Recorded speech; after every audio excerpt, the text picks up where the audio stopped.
Well, it's always good to be with friends and family, isn't it? Yes. Yeah. And I did have some family in town, as I was saying earlier. And Jim and Wendy Burcham, Wendy's my sister, they plan to be here today. And we hope they used to attend a while back when Phil was here as minister. All right, well, I was, my wife, Kathy, and I, we read together every day. We do one of those year-long Bible readings every day. We even got the dogs involved by saying, is it time to read? And they knew what read meant. It means they get a treat, so they quiet down and be still while we do it. So they even love to read with us. Yeah, and what we've been reading through this year, we decided to read through the New Testament. We've been in the Gospels, and every time you read something in Scripture, you find something new. I don't know about you, but I'm amazed at things I see.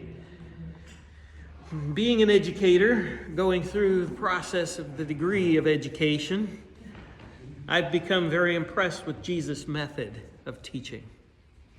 So different. So, this morning, let's take a look at Matthew chapter 13. And good to have visitors with us. I'm a visitor too, somebody told me. I don't know. After I've been here 2 or 3 times, I don't consider myself a visitor anymore. Yeah, but okay. Matthew chapter 13 is Matthew's account of this very interesting teaching method.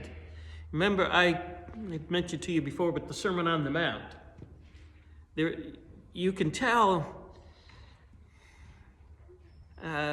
by seeing the reaction of the people. You can tell what the event meant. So miracles, when people were amazed and impressed, that was quite different. Remember the book of Acts, there was a magician. They called them sorcerers in the Old English. Simon the sorcerer, he watched Philip as he performed his miracles, the other apostles, and he was impressed. He wanted to pay for the gift. No, you're done. You can't do that. Yeah. But he himself saw that there was something different about those. And the same thing came with Jesus' teaching methods. They were so different. They were practical. They were useful. And his method, look at today, are his parables. They're hard to forget. Very memorable. And Matthew, he puts them all together in chapter 13. The other Gospels, Mark, Luke, and John, they spread them out. Matthew chapter 13 is a full parable, or a full chapter of parable. How would you define a parable? It's a Greek word. I know you're speaking a foreign language, but we've kind of adopted it in English. What would you say a parable is? I'd say it's like a story with some kind of a meaning. Okay, stories. The teachers of the law, the Pharisees, Sadducees, teachers of the law, they were put in place to teach the Scriptures. Yet when Jesus comes along, his teaching was so different. You got to wonder, what was their style of teaching? Probably a do this and don't do that. You ever known teachers who love the guilt trip? You ever known teachers who played Trivial Pursuit? Jesus was different. Parable is a story, and some have said with a hidden meaning, but I don't think Jesus wanted to hide anything. Actually, I've come to see parables as life lessons with multiple meanings and applications. They're visual aids. And actually, when you think about it, go back through the what we call the Old Testament. I don't like that term. I just call it the opening Testament. Because old means, like me, you're obsolete. You're wearing out. You want something new. And I think a lot of people treat it that way. Although Jesus said, I didn't come to abolish the law and the prophets. That's what they called the opening covenant. I came to fulfill that. I came to be everything they talk about. Now, with that in mind, all of what we call Old Testament were parables, life lessons. Could we learn a lesson from Noah and the ark? So let's all go out and build boats. Let's all collect animals. No. Houston. Well, I was going to say we can learn obedience from Noah. You can learn, yeah.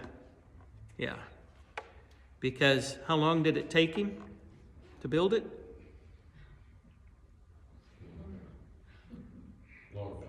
Over 100 years, the scriptures tell us. Okay, like me, he was probably not real good at construction. Probably never done it before. Now, we do know that what he was requested to build didn't really have a practical use at the time. There is an indicator there that it never really rained. Every morning they got up and there was a mist on the ground. Yeah, so you're going to build a boat, really? What's a boat? What do you need it for? And I have to shake my head every time it's depicted by an artist, because they picture a yacht, don't they? With a little pilot house on top. And all the animals standing out on the deck, waving flags like they do Bon Voyage. You can see that in New York City all the time. It's cool to go down to the harbor and watch Queen Mary come and go. Everybody's they're waving hankies.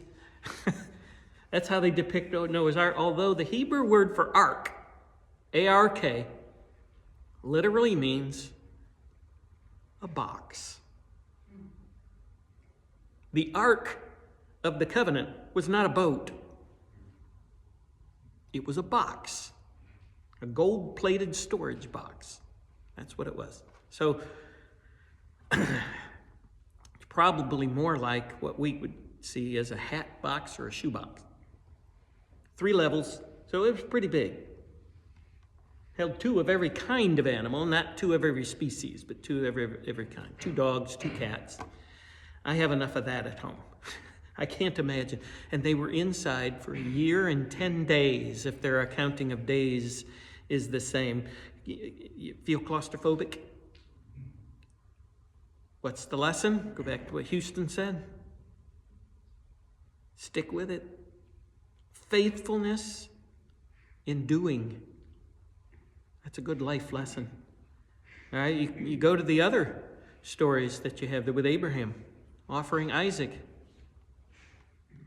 The same place where God offered his only son. Mount of Moriah. That's where Jerusalem is, on Mount Moriah. Yeah, that a good life lesson? Yeah, are you willing to give everything to God? Abraham, I saw one of these visual depictions, a video, Abraham throwing a fit when God asked him to do that. But you don't read about that, do you? No. In the New Testament, the writer of Hebrews says, Abraham reasoned that God would raise him from the dead. That was not even a philosophy in Abraham's day. Where did that come from? It's because God promised him, and he knew God never broke a promise. So there's what real faith is. It's not just believing it, it's living it out. Do you think he ever told Sarah what took place there? I don't think Sarah would let him go alone with Isaac after that anymore. And Isaac probably was not a little boy. They were youths until they were 30. So for him to start placing Isaac on the altar and tie him up, he could have fought back. Abraham's an old man. So you see the faith of Isaac as well. So what life lesson do we learn from all of that? See, all of those Bible stories from the opening covenant were not given to us so that we would have topics for Bible classes for the kids. These are not children's stories. These are very adult stories. Jesus worked on that method. These are life lessons that have a multiple of applications and can fit almost every aspect of life. Do you have a question? Or? Okay. Well, I read that. It's really what we're talking about Noah. Oh. I actually had some stuff jotted down in my Bible this year, but we kind of moved past that point, so. Oh, okay. A lot of life lessons. Not too long ago over at Bellefontaine, the Bible class, he talked about Jonah. Boy, what kind of life lessons you have there. Jesus said the one sign that would prove everything about him to be true would be the sign of Jonah. What? They didn't get it either. See, so you can miss the point of a life lesson. When Jesus fed the 5,000, they were going to force him to be king. How do you force someone to be your king? And he even had to make the disciples get into the boat and move on away, because they were in on the action too. You see, it wasn't always understood at the time. These are some things that make you have to think for a while and mull it over. Matthew chapter 13. And we go back to what Jim had said here about life or stories. When the teachers of the law and the Pharisees sent their spies to check Jesus out, because crowds of people are coming around. Well, obviously, they're doing something to attract these people, and they're in charge of explaining the life lessons through Scripture. Now a competition starts, doesn't it? You have competitions between teachers. I experienced in ministry in Michigan competition between churches. People get mad about something that happens at one place and go to another.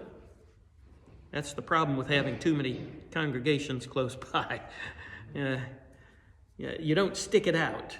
You don't work on unity. You just go somewhere else where you're going to be more comfortable. There was one guy, and this was on the east side of Ohio where we were. He ran out of places to go. Every group was doing something wrong.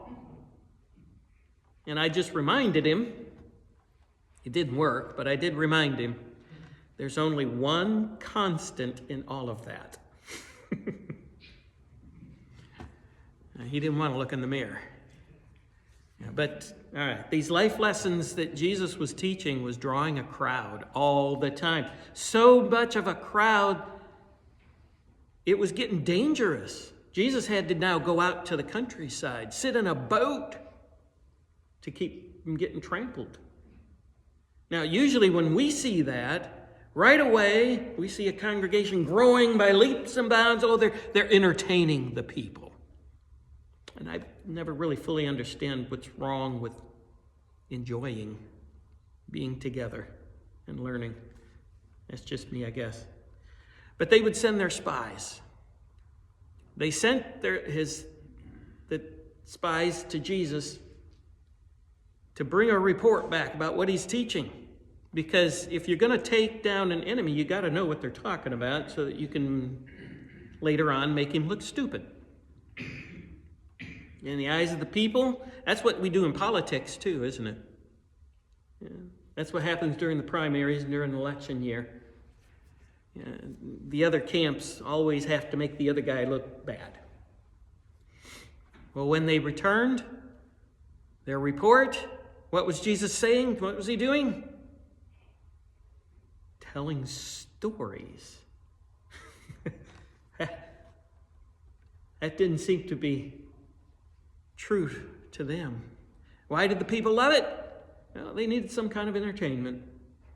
And you got to wonder today, too. We idolize people who pretend to be a different story. The movie stars. How many different awards ceremonies do these people get? Yeah, we now put them up on the political stage to speak for us. And all they're doing is pretending. It's not real. How many times have you seen interviews where a guy who plays the bad guy gets death threats from people? Hey, wait a second, I was just playing a part. When I was in New York working with the airlines, we had a lot of celebrities on our flights. They weren't photoshopped, so you really couldn't tell who they were, but you could tell with the mannerisms and the looks. Yeah, I had a Sports Illustrated swimsuit model on one of my flights. All the guys wanted me to trade with them. Yeah, Gigi Hadid was on one of my flights. I did have an actress too. She was in first class. I was up front offering stuff to her, and I'd stop and look, and she'd smile. And then they didn't want us to interact with them and point them out. So I was behaving. I was being good. But on the exit, on deplaning, she came up and she just caught my attention. And then she said her stage name. It wasn't on the list of people. That was a real name. I, to this day, don't remember her stage name or who she was. She must have been a soap opera star because I couldn't. But we had athletes who actually didn't fit on our little airplanes, our regional jets. And one guy couldn't use the lavatory. He couldn't close the door. His legs were too big. Yeah, he was in town to interview with the New York Giants. That was fun. But what makes life important is not necessarily what we pretend, who we are. It's what we're created for.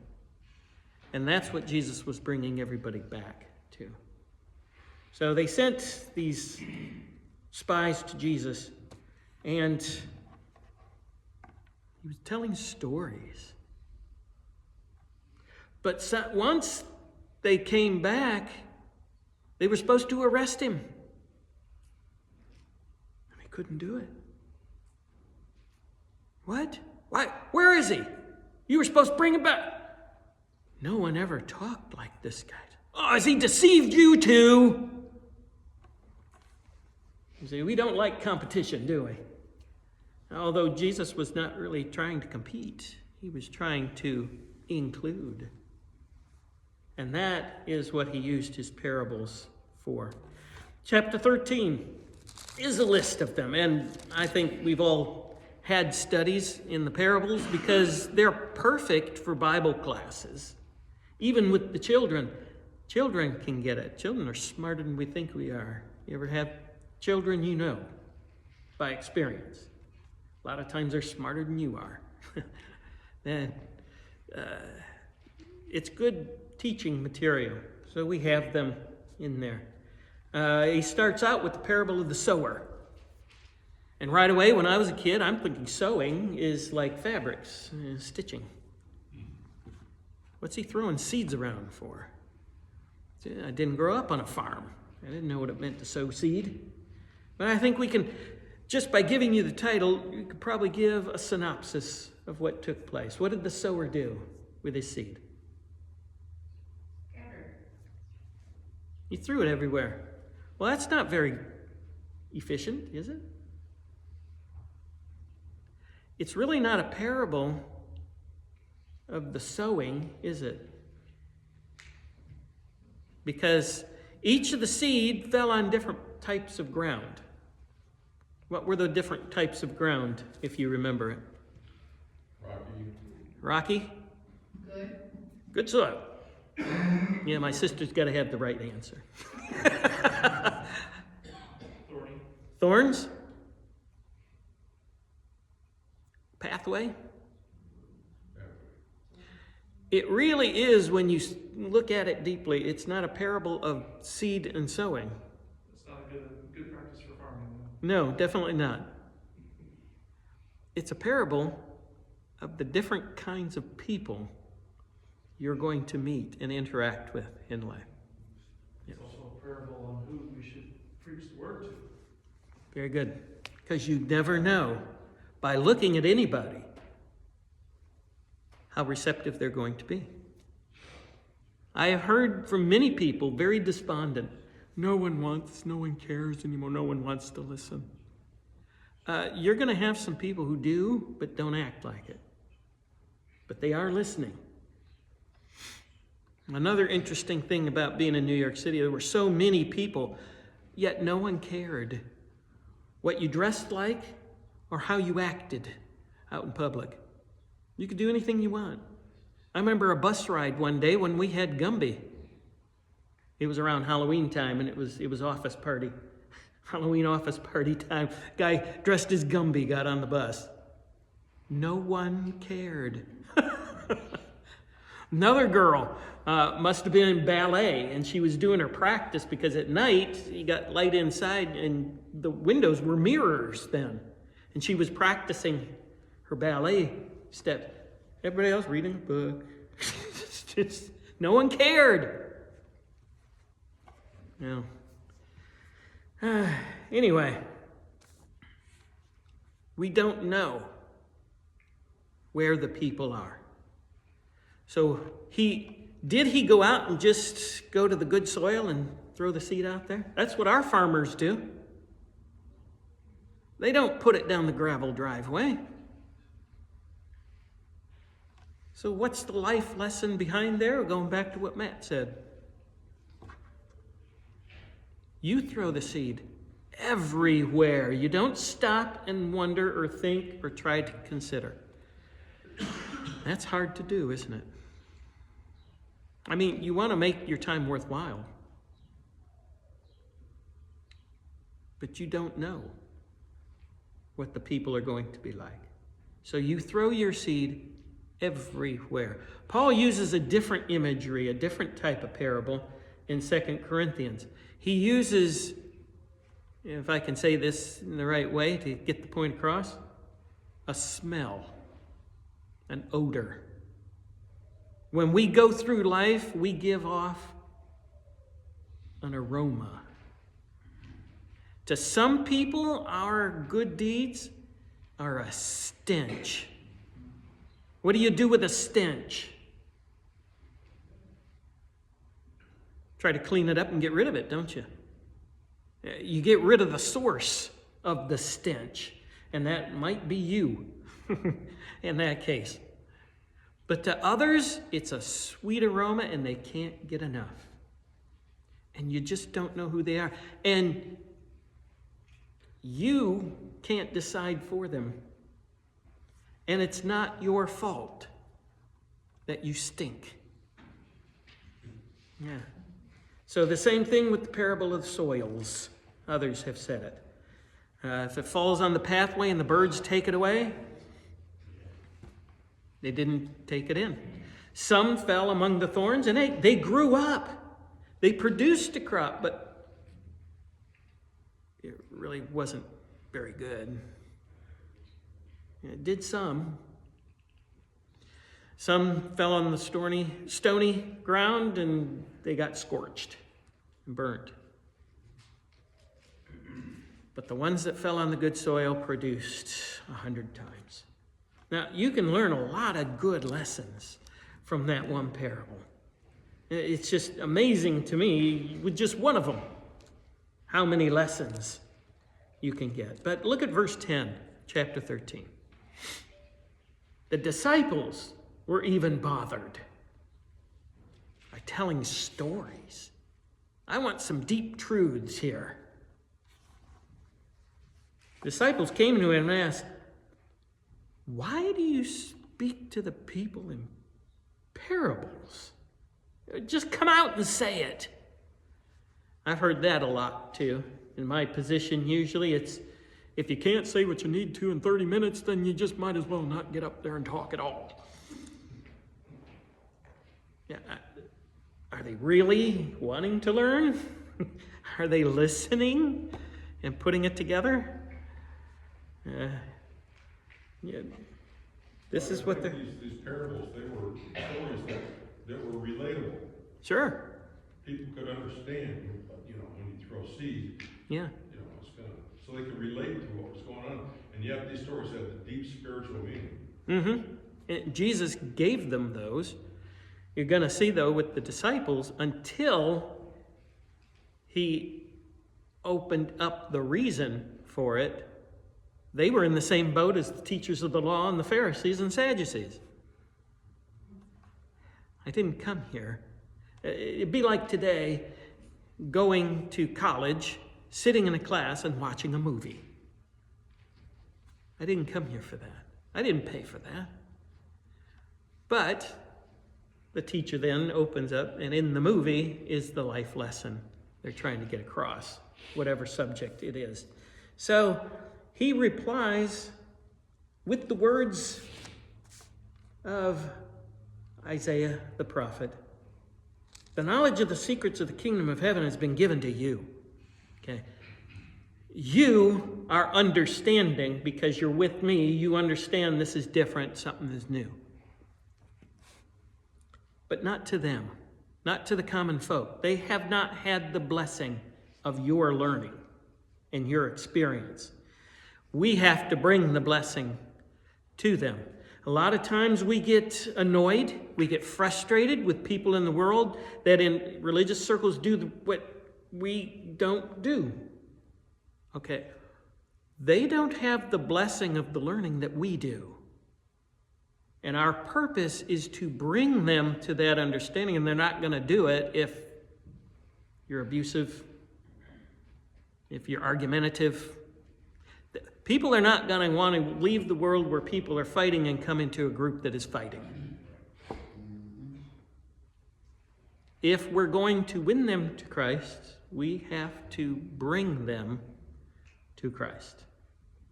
And they have to be willing to follow. So Jesus is saying, okay, you've got information they've not had the privilege of knowing. You have to bring it to the people on their level.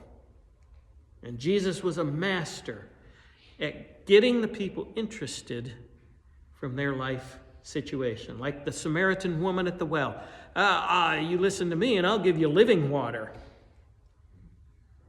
That wouldn't work with a lot of people. I don't want my water being alive. It's almost gross to think about, isn't it? Like one of these alien movies. Yeah. But to her, it opened her mind. And Jesus was able to open her heart. Did he once denounce her for having 5 husbands and not being married to the one she's with? No. He mentioned it, and that opened her. You must be a prophet. And now she wanted to talk about religion. Jesus wanted to. She ran into town, a woman of ill repute, and brought the whole town to Jesus. You see how he accepted her and started with where she was and brought her to himself. That's what we need to imitate. So he says in verse 12 then, whoever has will be given more. Oh yeah, there's more to get. You don't ever get all of it. There's always more. He will have an abundance, but whoever does not have, even what he has will be taken away from him. You're going to forget it. Like learning another language. You don't use it, you lose it. So this is talking about knowledge, right? Knowledge of the kingdom. Knowledge of the kingdom. And once he opened that door, they understood these weren't just stories. They were supposed to be what I guess we call those similes today. Parallels. So in some way, this is kind of like keep asking, seeking, knocking, keep, what the little bit of knowledge you have of the kingdom now, keep going after it, and more will be given to you. Yes, But if yes. you're not listening, If you're not then out the door. What did it do for the spies that were sent? They came back. He's telling stories. Did it sink in? Did it do any good? No. Well, he says in verse 13, here's the reason. And when you do theological studies, this reason he gives is the main, number one, star-it reason.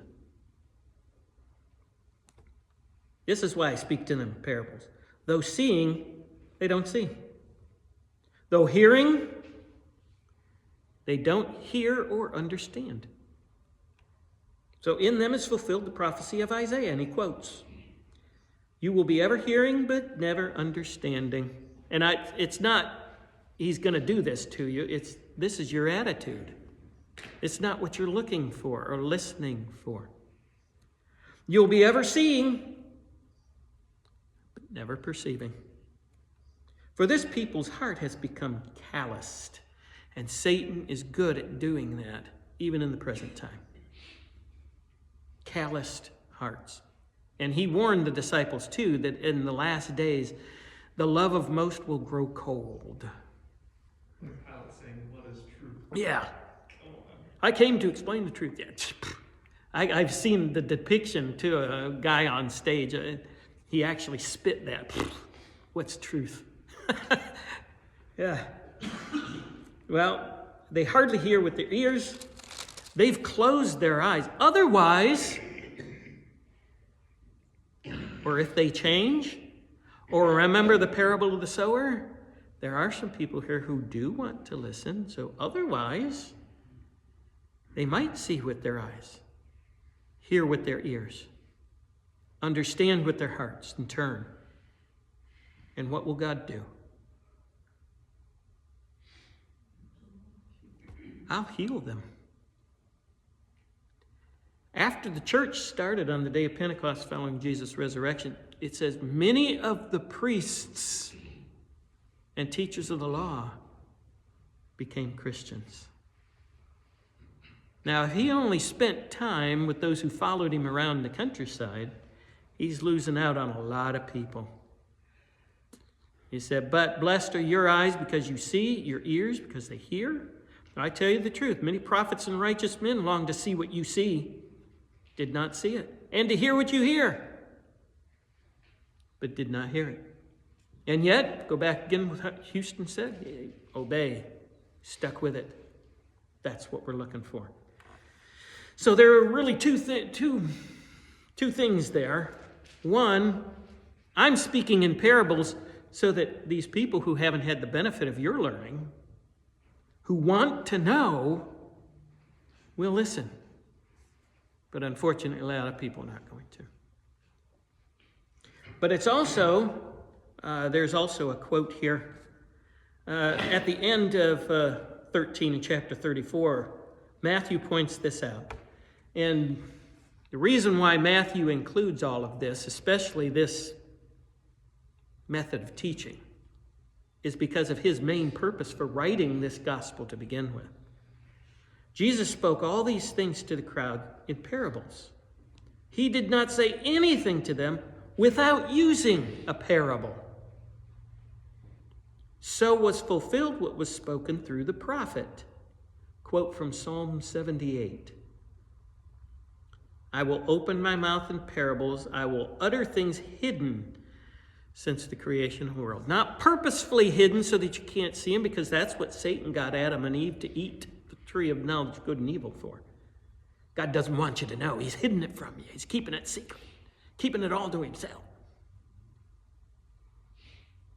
And they believed the conspiracy theory. They believed the fake news. You ever hear that in the news feeds lately? And then what they got knowledge of, they wish they hadn't learned. And we suffer for it in the same way. The number one main reason Jesus taught in parables, because it was prophesied. I remember doing a lesson here not too long ago on how many prophecies. People have way too much time on their hands to go through here and figure out how many prophecies for Jesus there were to fulfill. And the odds of one life fulfilling all of them is astronomical. But the reason why Matthew wrote his gospel is because of that passage. He did this to fulfill what was prophesied. That's why he spoke in parables. But it was done that way. God needed it that way so that you could go through life. I used to deliver for FedEx out in Amish country on the east side of Ohio. One day, and this is amazing, this came up when I was just thinking about this, just this portion of the class. I went out there and I saw one of the guys out in the field with a big bag of seed around his side, going out and sowing his seed. I thought, that's like the parable. So you see, that's what the parables do. They bring real life. They bring you back to the God who created real life. So many things. And yet it's interesting. There are people who don't want to know, don't want to learn, could care less. What a hard shell to break. But if something is done or seen or taught, if we depict Christ in some way at some odd moment when we don't even realize it, somebody, the light bulb could click on, somebody could come and start learning. And what does God promise to do if they turn and listen and hear? He's going to heal them. And what does God want for everybody? Everybody. Even the serial killers? Even the people that take your parking space? Cut you off in traffic? Even the people who stand in the aisle at the grocery store and won't get out of your way? He wants them saved too? Yeah. Paul says it very succinctly in Ephesians. Our struggle is not against flesh and blood. But you know, you have to live it to comprehend. Of all the parables, many people have favorites. I'll let you continue. Many people have favorites. I have my own, where Jesus made the enemy of the people the hero, who acted like the neighbor, and the guy couldn't say the Samaritan, the one who helped the guy who was hurt. Yeah, now you go and do the same thing, because you're going to find a lot of Samaritans in your life. And God wants them, even though you don't. Jonah, why did he turn and run away and not go to Nineveh to preach? Because he thought they were evil. He did not want those people to say, talks about his faith. I told you so. If I preached to them, you would forgive them. Now kill me. I don't want to live. Okay. Jonah wasn't sent to hell for that. He had to learn another life lesson about his own comforts. And Jonah is the one sign that Jesus said is going to prove everything about him to be true. He spent 3 days and 3 nights in the belly of a huge fish. Not a whale. A huge fish prepared by God. So the Son of Man will be 3 days and 3 nights in the heart of the earth and then come back to life. Resurrection. He used a parable to talk about his proof about everything about him to be true. So many things you can learn in parables, and you never forget them. They're so impressed. And so many different ways you can learn. So if you're going to spread your seed to everybody, we all learn in different ways. Tailor fit your message to what you sense they will fit them. And that is how we can evangelize and bring the world to Christ. And that is God's goal, his purpose. And he's given us the privilege of helping him do that. So let's take a page out of Jesus' book for teaching. Let's use the same method. Rather than denounce, rather than verbally abuse, rather than argue, rather than fight, let's bring them in. All right. Well, more about that during sermon time today.